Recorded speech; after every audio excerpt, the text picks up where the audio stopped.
আরে আরে একটু দাঁড়ান না, একটু দেখেই যান কি করছি আর কি বান।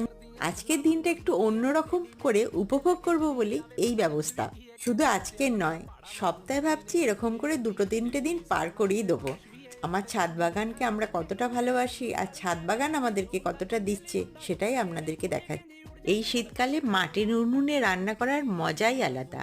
আর তার সাথে যদি থাকে শিলনোড়ায় মশলা করা, শিলনোড়ায় পিষে পিষে মশলা করা। যারা খেয়েছেন তারা তো জানেন, আর যারা খাননি তারা কিন্তু খুব বড় জিনিস মিস করে যাচ্ছেন। একবার এটা চেষ্টা করে দেখবেন, পারবেন।